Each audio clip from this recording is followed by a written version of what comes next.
Hello, and welcome to this week's Motor Trade Radio podcast. Powered by Motors and Cazoo, with Philip Nothard and Curtis Hutchinson, bringing you all the chatter that matters from across the franchised and independent dealer sectors.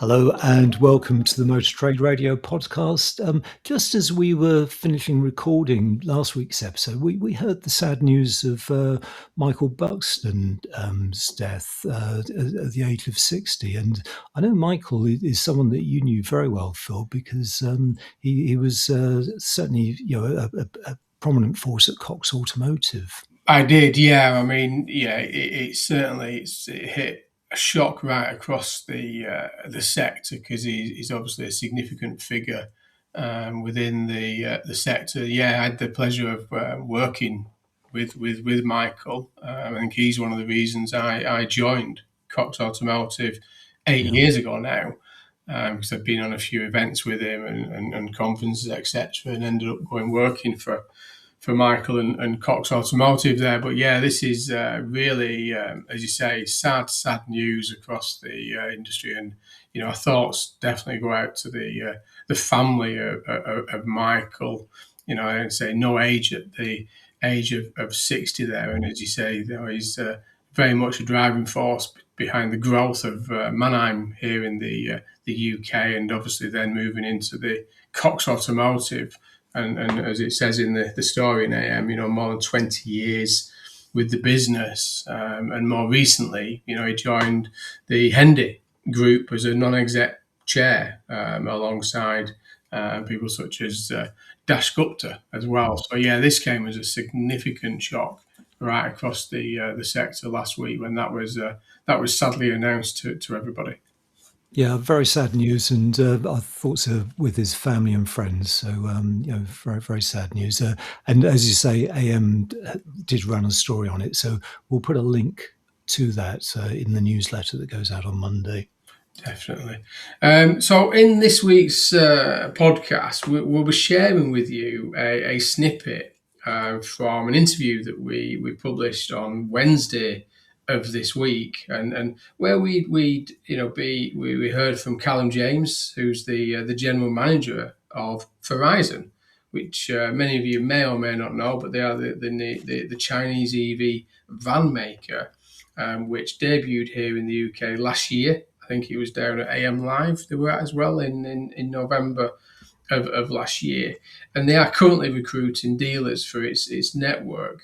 But it was a great interview there with Calum, wasn't it? We sort of laid out what they've been up to, their route to market, their entrance, and some of their shorter-term plans. You know, I found it fascinating.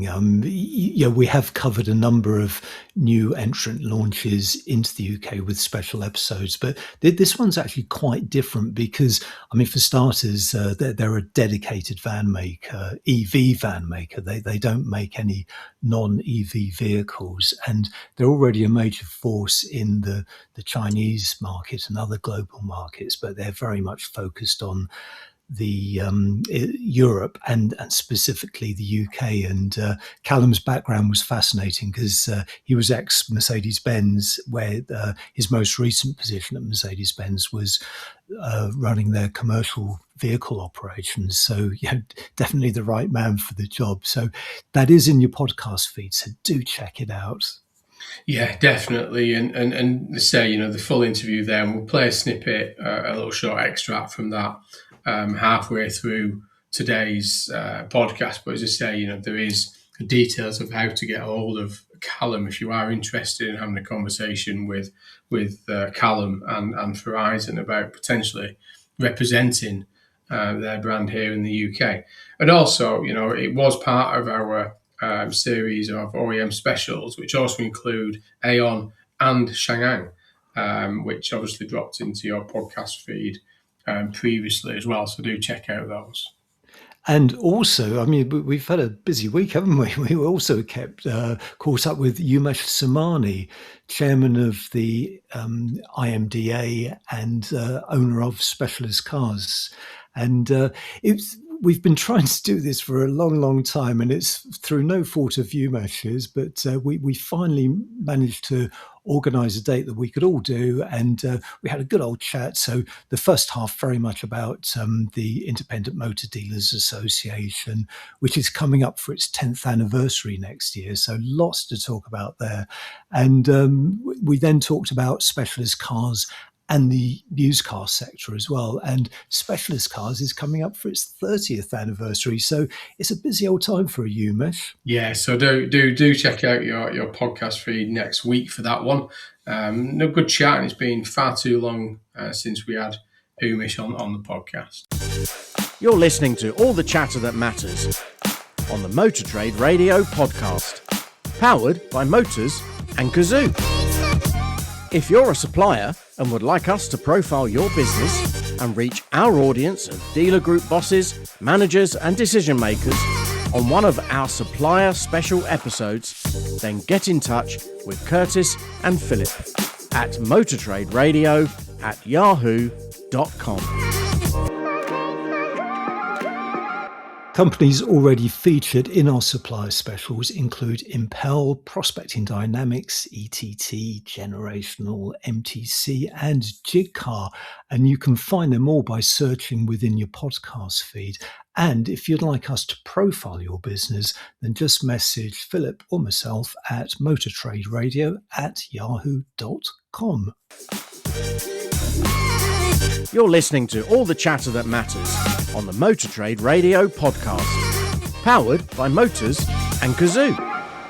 Headlines this week come from car dealer AM Motor Trade News and the FT, starting with the car industry calls for an urgent ZEV mandate review amid heavy and unsustainable EV discounting. Stellantis injects £35 million into its dealer group after a £47.9 million loss in 2024. Close Brothers to cut 600 jobs as it launches motor finance redress cost savings. Bentley also cuts jobs as profits slide and its EV plans are scaled back. Research finds car buyers are willing to travel an average of 48 miles to find the right vehicle. And we'll finish off this week with a look at BYD's plans to launch a supercharger network in Europe with which allows for 5-minute flash charging. You're listening to All the Chatter That Matters on the Motor Trade Radio podcast, powered by Motors and Cazoo. So as Curtis said there, we're going to head over to AM Online, and this is from, I think it was that was a lot of this was discussed at the SMMT Electrified events that took part last week. But the headline is Call for Urgent ZEV Mandate Review amid heavy EV discounting, saying that the car industry says that the UK government's ZEV mandate needs urgent reviewing with heavy discounts required for compliance, making EVs unprofitable. And this is coming from Mike Hawes, Chief Executive of the SMMT there, organised, as I say, the Electrified Summit. At the average discount on an EV sold here in the UK last year was £11,000. So, they've really used this event to sort of rally up sort of the opinions on what's been happening and the cause and effect of this kind of level of discounting. Yeah, and AM's story really does give a flavour of what was said at the event, because the summit then heard from Ulrich Druce, who's the group managing director of Stellantis, who said that it's not currently possible to make a profit building and selling EVs in the UK. And the summit also heard from Keir Mather, who's the Minister for Aviation, Maritime and Decarbonisation at the Department for Transport, who said that the government was not planning to bring its planned ZEV mandate review forward from 2027. So you can already see the various parties lining up there. There is a clear disconnect, and it's been going on for a long time. Let's not get ourselves between the industry and the government's plans for the ZEV mandate. No, and I think this is going to be the challenge now. We know that this year, I think, is it from memory, 33% for cars and 24% for commercial vehicles. And, all right, we're still waiting at this point for the March numbers to come out, but the January, February numbers don't sort of indicate that we're heading in that direction at the minute. And obviously with the challenges with the what's happening in the global market at the minute, it doesn't look like it's going to help. So yeah, I mean, the challenge with this is that, I know there was previously, we covered on the podcast, didn't we, Curtis, that they said that they would start doing their research in 2026 for a decision or a review in 2027. But, Yeah, that's another year away that exactly. is Yeah. going to hit the manufacturers financially, which, £11,000 discount, how can you carry on that kind of discounting to sort of pull those sort of numbers in? And we've reported a few times, haven't we, of the losses at the global level of the manufacturers that are blaming the EV as the rationale for that loss. Yeah, and Mike Hawes, as always, he really does clearly articulate the views of the car industry. And within the story, he's quoted as saying that 2027 promises a compliance crunch. Our predictions suggest that this year's EV and van market will be significantly short of mandated targets. Yet, from the end of 2027, the mandate trajectory ramps up significantly. And he goes on to say the mandate is too far ahead of the consumer and it's in danger of damaging our industry significantly. But unfortunately, no one's really listening in government. No, and I mean, to be fair, they have got other things on at the minute, but I mean, this is quite significant. The number of vehicles that sort of that fine or that discounting. They sit there and say, well, no manufacturers have paid a fine, but that doesn't negate the level of discounts and the lost profits that's hitting the balance sheet of both the manufacturers and the retailers. But talking about the market and the government and finances, we're heading over to car dealer. And this is the motor finance scandal, and 85 million of cost saving forces Close Brothers to cut 600 jobs. And this is saying that Close Brothers will cut annual costs by around 85 million over the next 18 months. Around 600 jobs will be lost across the teams in the UK and in Ireland. The firm is expecting a 300 million bill from the Motor Finance Compensation Scheme, and that the latest 6 months financials show operating losses of 65.5 million. So this is kind of now as sort of gets to this decision, aren't we, of the redress scheme, of the reality of the impact financially to these operators. Yeah, definitely, because the story goes on to say that the banking group said these cuts, which equate to nearly a quarter of its 2,600 strong workforce, would be made over the next 18 months across its teams in both the UK and Ireland. And it comes as part of efforts to slash by almost £25 million in its current year to the end of September, which is up from £20 million, its previous target, and by around another 60 million in the next financial year, which is a year earlier than planned. So the cuts will come from actions including moves to outsource and offshore work, cut back its office network, and roll out the use of AI. Yeah, and there is in the report here from Car Dealer that Close Brothers saw shares slump 14% Monday of this week after a short seller. Viceroy Research claimed Close Brothers would have to at least double its 300 million provision for car finance, and that Viceroy also said that Close Brothers had substantially misrepresented its exposure to the FCA's redress scheme, and that Close Brothers said it strongly disagrees with this with the report in a statement, after the market closed on Monday evening, and that the firm has been trimming costs and boosting its capital strength ahead of the compensation bill, agreeing sales of its winter flood and asset management businesses. So, a bit of a disagreement there between some of the short sellers on the stock market and what Close Brothers believe they are doing at the other end. Yeah, and staying with car dealer, we've got some big numbers in the next story, Phil. The headline is Stellantis injects £35 million into its dealer group after a staggering £47.9 million loss in 2024. So this is Stellantis and You, formerly known as Robinson Day, which was very much a stalwart group, wasn't it? It had been around for decades, absolute decades. And before becoming Stellantis and You, was very much focused on Peugeot and Citroën.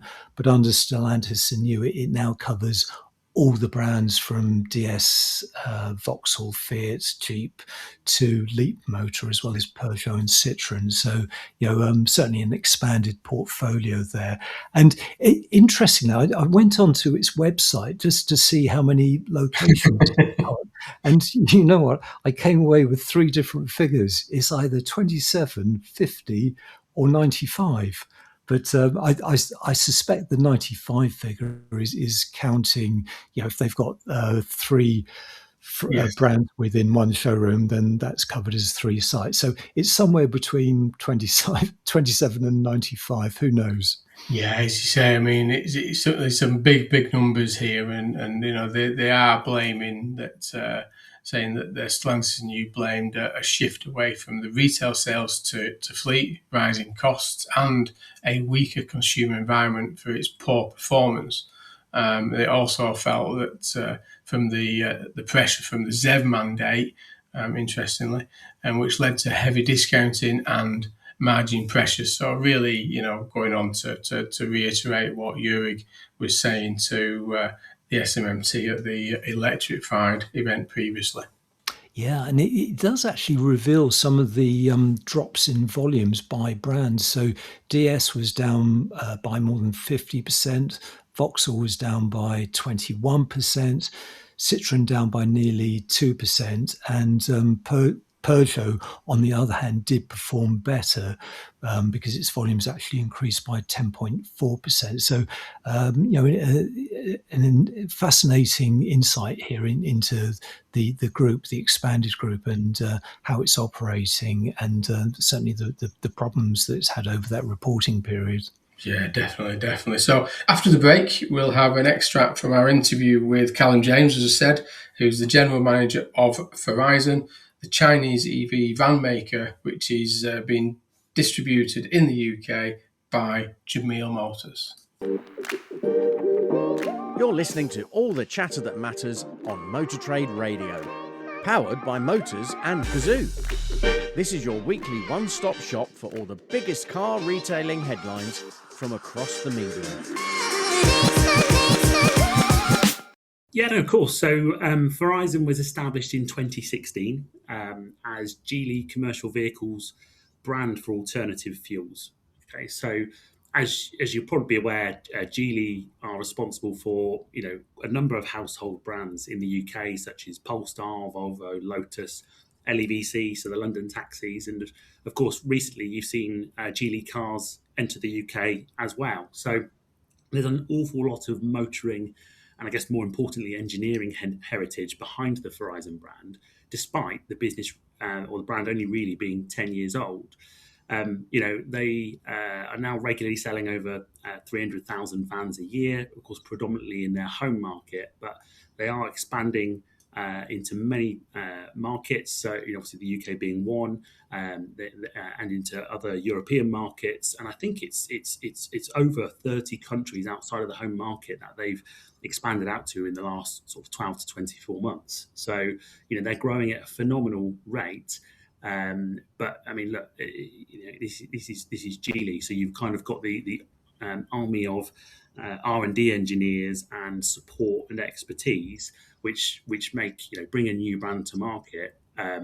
Whilst it's always a challenge, particularly with a commercial vehicle, because I think there's probably an extra level of credibility that you have to provide as a van manufacturer as opposed to passenger car. But certainly they've got the engineering know-how and the resources to make a success of things. So we've had a really strong reception, and I think helping understand our potential customers and dealer investors understand that alignment with Geely and that backing there. It really kind of speaks volumes when you're sat in front of an end user or a leasing company. They really get it. When you say, look, this is the family of the automotive family that this brand comes from. And that's, thinking about how that fits with the UK market and its European rollout, that's kind of answered that there, haven't you, in terms of where it sits within that broader Geely brand, that, the presence in other global markets. With that, for the dealers that are listening this morning to it, one, you've kind of touched on there, like I say, how it fits in the UK and that European rollout. But again, you were down at AM Live in November last year, and that was kind of the first exposure really to the wider audience in the UK. What was the reception like when you were down there? Yeah, we've had an excellent reception and a really strong level of interest from a number of the dealers and customers, not just from AM Live, but I think from all of the events that we've done. Last year we did Company Car in Action, Fleet Mobility Live, we did the Installer Show, trying to kind of get some brand exposure in different markets, different niches. But we've had a really, really strong reception. I think it's fair to say that pretty much everyone who drives the van or gets to look at it is really surprised by it, because it is a premium product. It's very well specified. And so we can talk about specification and things perhaps in a minute, but everyone that gets into it really loves it. And again, for me, taking the decision to come and join this business and get involved with this setup, really understanding that it's a fantastic product. It is, and the electric van market will grow. It has to grow. Legislation, of course, with the ZEV mandate, which I know you guys talk about quite regularly on this podcast, will push that, and various different OEMs will respond in different ways to that. But we are a pure electric pure electric brand in the UK, and for us, that exposure to customers and importantly to dealers and giving them confidence and getting their feedback. We pass all of that feedback back on to our colleagues at Geely, who really want to support the UK market and make a success of it here. So getting that engagement is great. But as I say, electric van is still a little bit niche at less than 10%. And, I guess where we're talking to dealers, that dealers really like the product, but there's a plethora of OEMs that are landing in the UK at the moment from overseas. And of course, it's a complicated time for dealers because they're having to make decisions to reduce their risk or mitigate their risk from the traditional OEMs where they may have been sort of focused or primarily built around one brand or one business. And now there are lots of challenger brands coming in. So I guess it's a case of which horse do you back in this race that is electrification. You know what, Philip, you really get the impression that they've done their homework on the UK market and how to launch a brand, which is brand new to the UK. And as I said before, because it's a dedicated EV van maker, they seem to be ticking all the boxes, don't they? They do, yeah. And say, the full interview there with Calum, it does detail of what they've thought about what goes into the van, the specification and everything, and thinking about that SME marketplace and what the driver and the users of those vans really do want from an electric van. in the UK. So I think you're right. I mean, they've been doing the research. It's backed by this is a significant business, a big brand there. So they're not coming into they're not coming in quickly, are they? They have, as you say there, they know where they're targeting. They've done the research. They know the sort of territories and market areas that they believe they should be represented in, and they are taking the time to build partners and to get those right representatives of partners with them on board. So yeah, great interview there with Calum. He even shared an exclusive with us, didn't he? Because they'd just signed up a new dealer the week that we spoke to him. So you're gonna have to listen to the full episode to find out who that is. You are. So we'll get back to the headlines and in Motor Trade news this week that research from Motors and Cazoo saying that car buyers willing to travel 48 miles on average to find the right vehicle. And as I say, that's research from Motors and Cazoo shows most car buyers will travel well beyond their local area, with the average journey now reaching 48 miles. And this is the company's latest consumer insight panel that surveyed 2001 car buyers to understand how far they would travel for the right car, and the findings suggest that most buyers are prepared to travel well beyond their local area. And this is all about the right car. I know this is research that you've probably been involved with, Curtis. Yeah, you're absolutely right. It is about finding the right car, and I did work with the team at Motors and Cazoo on this release, and some of the responses are really, really interesting because only 10% of respondents said they would limit their search to a radius of up to 10 miles. The majority indicated they would travel further, with 15% willing to go between 11 and 20 miles, 17% prepared to travel between 20 and 30 miles, and 11% saying they would travel between 31 and 40 miles. And interestingly, 11% of buyers said they would be willing to travel more than 100 miles to secure the right vehicle. So that's actually more than the percentage that would travel up to 10 miles. So it goes back to what you were saying about, finding the right vehicle. Customers are prepared to travel. I think that's in there, isn't it? And hopefully the dealers are responding to this to make sure that they are maximising the opportunities that for the right cars, that people will travel for the right cars, and therefore hopefully it gets reflected in margins and retail prices, because there are certain vehicles, as we know, we've talked about quite a lot of as a consequence of the pandemic shortage of supply and the transition to electrification, that there are certain age profiles and model profiles, be it by fuel type, that are now in significant short supply, and if the customer does want that vehicle, then this research does show that they are willing to travel. And as you say, the 11% there willing to travel over 100 miles for the right vehicle clearly demonstrates that demand at the minute. Yeah, and some interesting demographics as well within the research, because men reported an average distance of 51 miles compared to 43 miles for women. Buyers aged between 25 and 34 were the most willing to travel, averaging around 49 miles, while those living in the southwest of England were prepared to travel the furthest at 55 miles. So some interesting insights in this one. There is. So last couple of stories, and we're heading over to the Financial Times for these. And the first one is that Bentley cuts jobs as profits slide and EV plans scaled back. We've heard that before. It's a familiar theme, isn't it? Yeah. So this is that luxury car makers have been hit hard by the US policy changes, tariffs, and slowing demand in China, and that Bentley is cutting its workforce to survive turbulent times as the Volkswagen-owned luxury brand rethinks its electric vehicle plans. So yeah, not new news, but yeah, you can see why with this, why they would be rethinking their plans.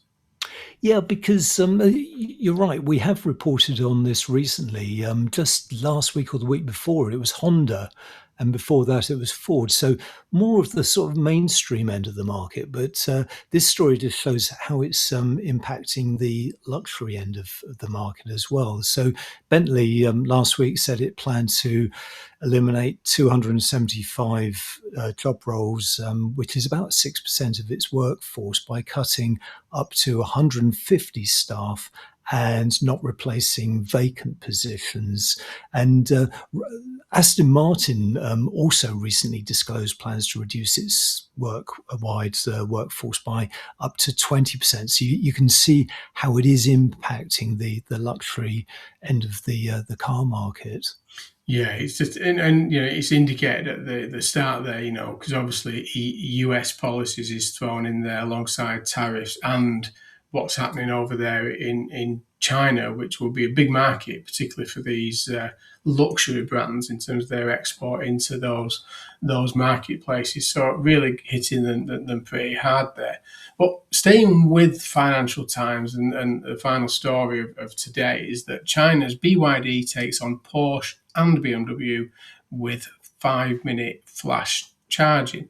Now, this is that the car maker's technology means EVs can be ready in almost as quickly as filling a fuel tank. Now, we do hear this a lot, don't we, around the challenges around EV versus is ICE, but this comes as the China's BYD. It's got its aim to take on Porsche and BMW with the European luxury car market with a premium electric vehicle that can be charged in just 5 minutes.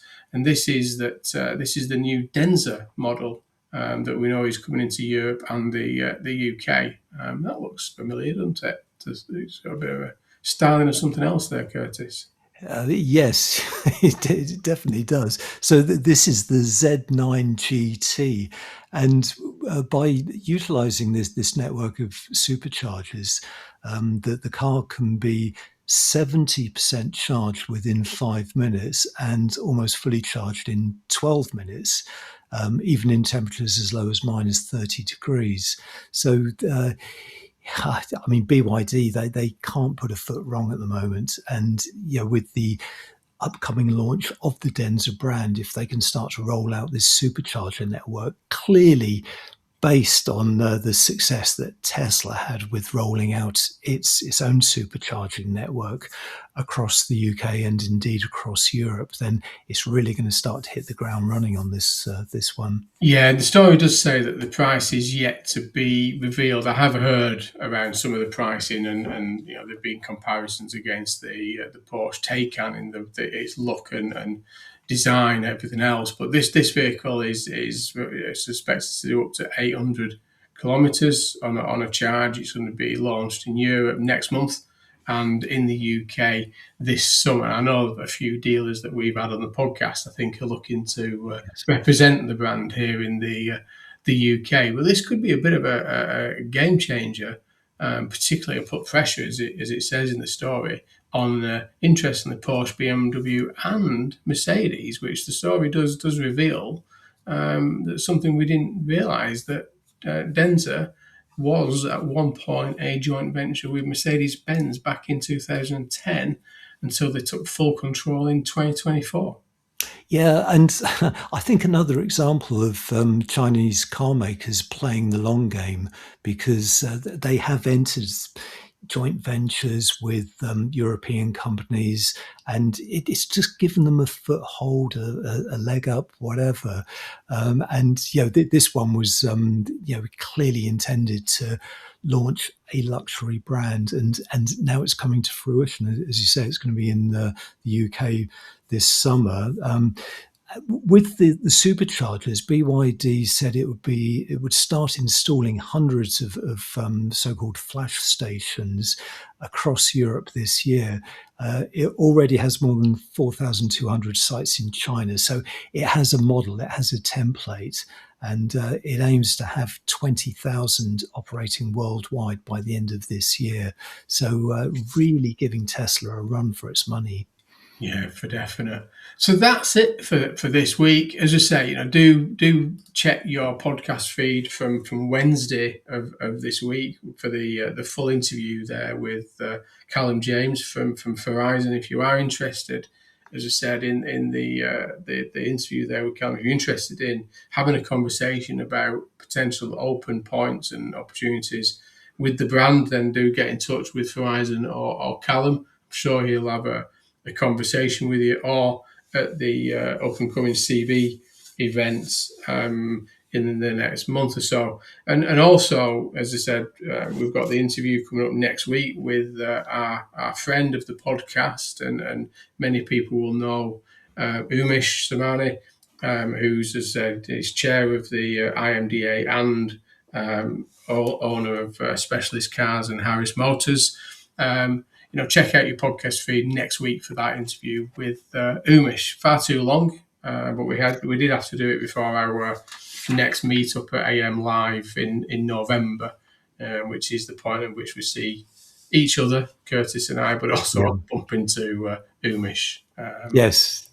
And unbeknown to us, we would have the same conversation with Umesh saying, "Oh, you must come on the pod soon." And then 10 minutes later, he'd see you and you said, "Oh, you must come on the pod soon." So we finally got him, and it was worth the wait. It was a great chat. So as Phil says, do look out for that in your podcast feed. But that's all for now. So many thanks to you for listening to this Motor Trade Radio podcast. Until next time, it's goodbye from me. And it's goodbye from him. Thank you for listening to the Motor Trade Radio podcast, powered by Motors and Cazoo. We'll be sharing all the URLs from this week's headlines in our newsletter on Monday morning. To subscribe, just search LinkedIn for the Motor Trade Radio podcast.